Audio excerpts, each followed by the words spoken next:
सीमा। अरे ओ सीमा, कहाँ हो भाई तुम? यहाँ मुझे काम पर जाने के लिए देर हो रही है और तुम्हारा पता ही नहीं है। अरे अभी सुबह हुई नहीं कि आपका चिल्लाना शुरू हो गया।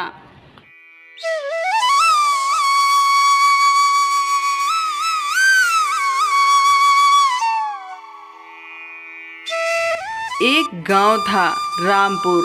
उस गांव में एक गरीब किसान राकेश अपने पत्नी सीमा और बेटे आदित्य के साथ रहता था।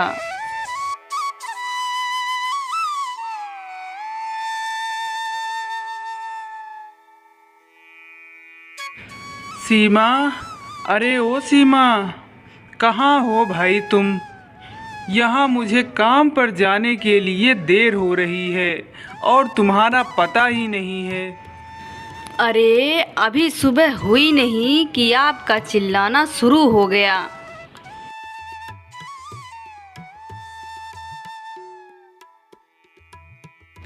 गाय को चारा डाल रही थी। अब बोलो, क्या कह रहे थे? ओहो सीमा, मैं बस ये बोल रहा था कि मैं काम पर जा रहा हूँ। आदित्य को स्कूल छोड़ देना। छोड़ दूंगी, पर आदित्य पिछले 3 दिन से कह रहा है कि उसकी टीचर फीस मांग रही हैं। अब तुम ही बताओ, कहाँ से दूँ फीस? जितनी तुम तनख्वाह पाते हो उसमें से बड़ी मुश्किल से तो घर चलता है। तुम जमींदार से पैसे बढ़ाने की बात क्यों नहीं करते?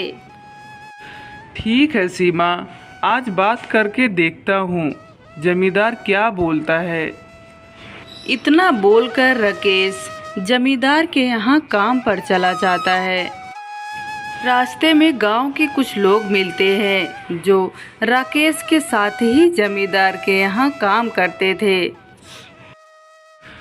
अरे भाइयों, 2 साल हो गया हमें जमींदार के यहाँ काम करते हुए, परंतु जमींदार ने हमारी तनख्वाह नहीं बढ़ाई। अब इतने पैसे में घर चलाना मुश्किल हो गया है। मैं सोच रहा हूँ हमें जमींदार से इस बारे में बात करनी चाहिए। तुम सही कह रहे हो राकेश, हमारा जमींदार एक नंबर का लालची इंसान है। जब भी तनख्वाह बढ़ाने की बात करो, जमींदार अपने ब्याज के पैसे जोड़ने लगता है और एक दिन की छुट्टी करने पर हमारी डबल पगार काटता है। बताओ भला, ऐसा कोई करता है क्या? तुम सब सही कह रहे हो, हमें इस बारे में बात करनी ही चाहिए। जमींदार के इन हरकतों से सभी लोग बहुत परेशान थे। सभी लोग एक साथ जमींदार के पास जाते हैं।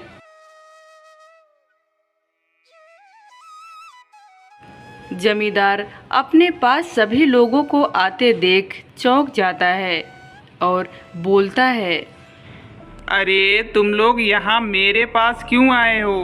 काम पर नहीं जाना है क्या? सभी लोग जाओ खेत में, अपना अपना काम करो। यदि समय पर काम पूरा नहीं हुआ तो पैसे नहीं मिलेंगे। जमींदार की बात सुनकर राकेश बोला, मालिक, 2 वर्ष हो गए, आपने हमारी तनख्वाह नहीं बढ़ाई है। जितने पैसे आप हमें देते हो उसमें से हमारा गुजारा बहुत मुश्किल से हो पाता है। इसलिए हम सब यहाँ आए हैं ताकि आप हमारी तनख्वाह बढ़ा दो, जिससे हम अपने बच्चों की फीस भर पाएंगे और हमारे बच्चे पढ़ पाएंगे। हा, काम का न काज का, दुश्मन अनाज का। जितने पैसे मिल रहे हैं उतने में काम करना है तो करो, वरना काम छोड़कर जा सकते हो। काम करने के लिए आदमियों की कमी नहीं है इस गांव में, समझ लो तुम सब। हाँ ठीक है मालिक, लेकिन पिछले महीने के जो पैसे हैं आप वो तो दे दो, क्योंकि मेरे घर में खाने के लिए कुछ भी नहीं है। अच्छा, तो इसमें मैं क्या कर सकता हूँ? बोला ना, 2-4 दिन रुको, सबको पैसे मिल जाएंगे। अब खड़े खड़े मेरा मुंह क्या देख रहे हो? जाओ काम पर लगो। सारे मजदूर निराश होकर रोज की तरह काम करने लगते हैं। शाम को थक हार कर राकेश जब घर पर आया। क्या हुआ? इतने उदास क्यों हो? क्या बताऊं सीमा, जमींदार ने पिछले महीने के पैसे भी अभी तक नहीं दिए हैं। वह बोल रहा है 2-4 दिन रुक जाओ, उसके बाद पैसे मिलेंगे। तो आदित्य की फीस कैसे भरेंगे? क्या करूं सीमा, तुम ही बताओ।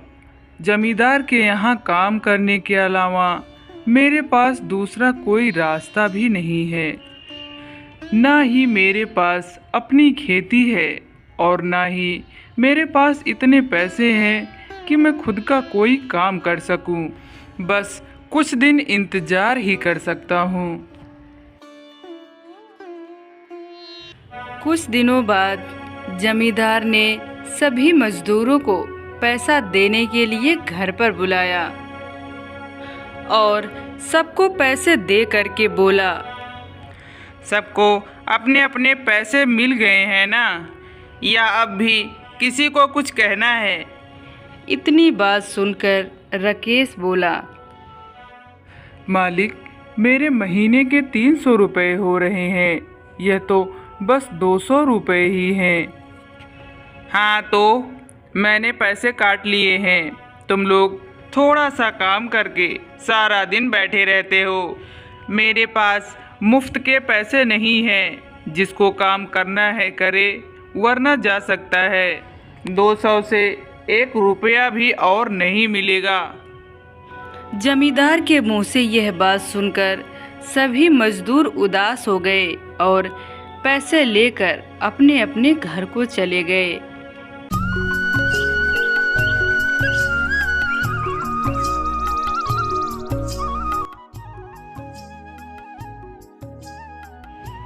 मुझे गांव में दूसरा काम ढूंढना होगा, क्योंकि जितना जमींदार पैसे देता है इसमें से मेरे घर का गुजारा नहीं हो पाएगा। इतना बोलकर राकेश काम की तलाश में गांव में चला गया और पूरे गांव में घूम घूम कर काम ढूंढने लगा। सुबह से शाम हो गई, परंतु राकेश को कोई काम नहीं मिला। वह शाम को उदास मन से घर आ रहा था कि उसे रास्ते में जंगली कुत्ते मिल गए। जंगली कुत्तों को अपने सामने देख वह डर गया और वहां से दबे पांव भागने लगा। राकेश को भागता हुआ देख जंगली कुत्ते भी उसके पीछे दौड़ पड़े। राकेश भागता हुआ एक गुफा में जा पहुंचा। बच गया। आज तो जंगली कुत्ते मुझे खा ही जाते। तभी राकेश की नज़र एक खाली टोकरी पर पड़ी जो गुफा में रखी थी। अरे, यह खाली टोकरी इस गुफा में किसने रखी है? मेरे अलावा कोई दिख भी नहीं रहा है। एक काम करता हूँ, इसको अपने साथ घर ले जाता हूँ, कुछ रखने के काम आ जाएगी। जैसे ही राकेश टोकरी उठाने के लिए आगे बढ़ा, तभी गुफा के अंदर से एक आवाज़ आई, रुक जाओ, इस टोकरी को हाथ मत लगाना।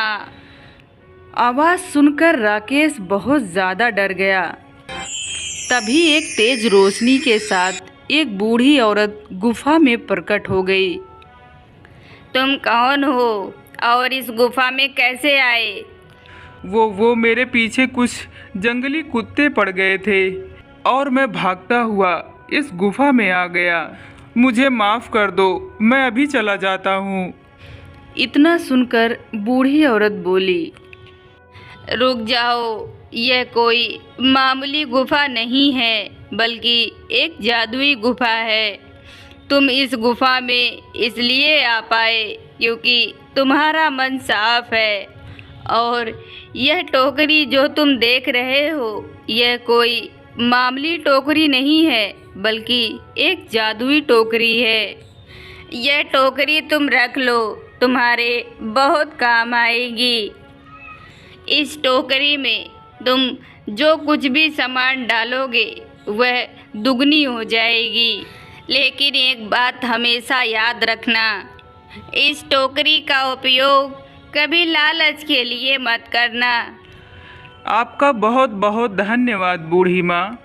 आपने जो बताया है मैं आपकी बातों का ध्यान रखूँगा। इतना बोलकर राकेश वह टोकरी लेकर घर आया।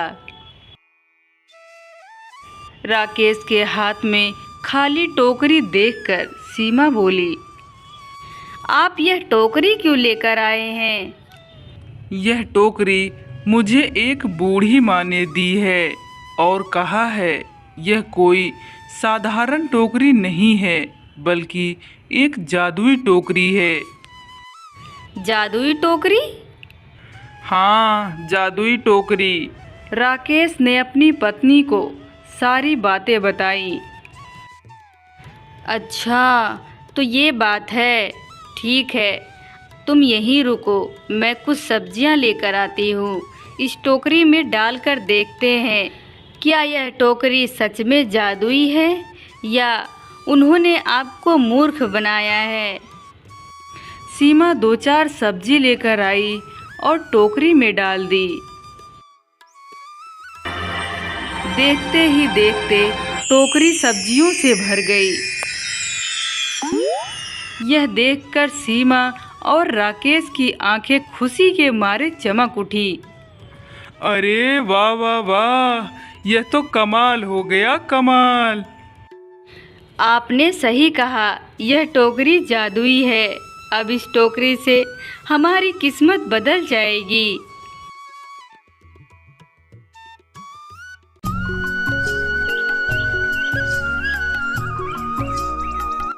अगली सुबह राकेश सब्जियों का ठेला बाजार में लगाता है और शाम तक सारी सब्जियां बेचकर घर आता है। जो भी पैसे मिले थे वह सब पैसे सीमा के हाथ पर रख दिया और बोला, सीमा, यह पैसे लो और कल जाकर आदित्य की फीस भर दो। अब हमें पैसों की चिंता नहीं करनी पड़ेगी और आदित्य अच्छे से पढ़ भी पाएगा। लेकिन मैं सोच रही हूँ हमारी तरह जो गरीब बच्चे हैं जो स्कूल नहीं जा पाते और पढ़ नहीं पाते, क्यों ना इस टोकरी से हम उनकी कुछ मदद करें। तुम सही कह रही हो सीमा। मैं कल ही गांव के सभी मजदूरों को सब्जी दूंगा और बोलूँगा वह अपना खुद का सब्जियों का ठेला लगाएं, जिससे उन्हें पैसे भी मिलेंगे और जमींदार का रोज रोज का किचकिच नहीं सुनना पड़ेगा।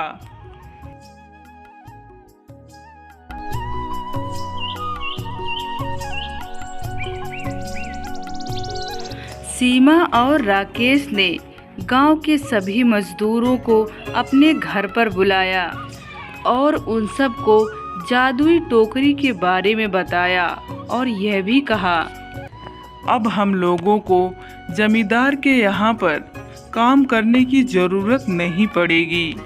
हम लोग रोज़ सब्जियाँ बेचेंगे और खुद का काम करेंगे। सभी गांव वाले मिलकर सब्जियों का ठेला लगाने लगे और अपना काम करने लगे। अब कोई जमींदार के यहाँ काम करने नहीं जाता था। एक दिन जमींदार बहुत ही गुस्से में था। उसने अपने आदमी को बुलाकर कहा, गांव के सभी मजदूर काम पर क्यों नहीं आ रहे हैं? मालिक, सबने अपना सब्जियों का ठेला लगा लिया है, अब सब अपना काम करते हैं। सब्जियों का ठेला लगाने लगे? उन लोगों के पास इतने पैसे कहाँ से आ गए?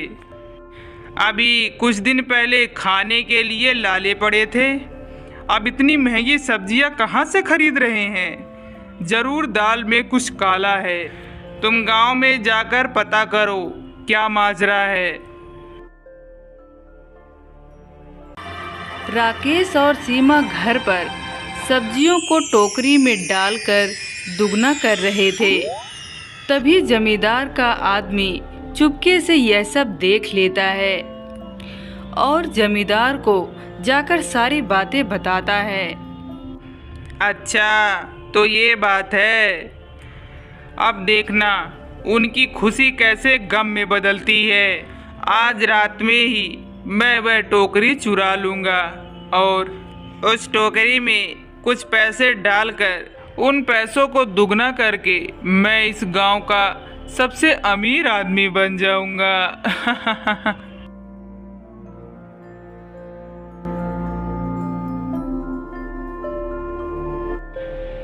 रात में जमींदार वह टोकरी राकेश के घर से चुरा लेता है और अपने घर ले जाकर उसमें पैसे डाल देता है। वह पैसे दुगने होने के बजाय वह पत्थर में बदल गए और वह पत्थर उड़कर जमींदार के सर पर लगने लगे। अरे अरे, ये क्या हुआ? बचाओ मुझे, बचाओ, यह टोकरी मुझे मार डालेगी, बचाओ। जमींदार बुरी तरह घायल हो गया और वह टोकरी वहां से गायब हो गई।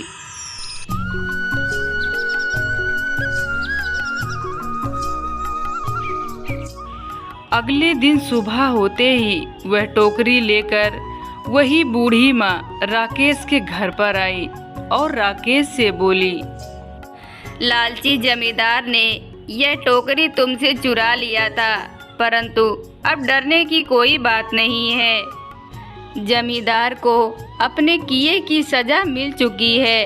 अब वह यह टोकरी चुराने की गलती कभी नहीं करेगा।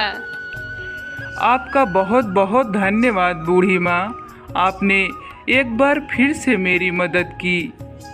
इस कहानी से हमें यह सीख मिलती है, हमें हमेशा अच्छे कर्म करते रहने चाहिए। भगवान हमें उसका फल अवश्य देगा।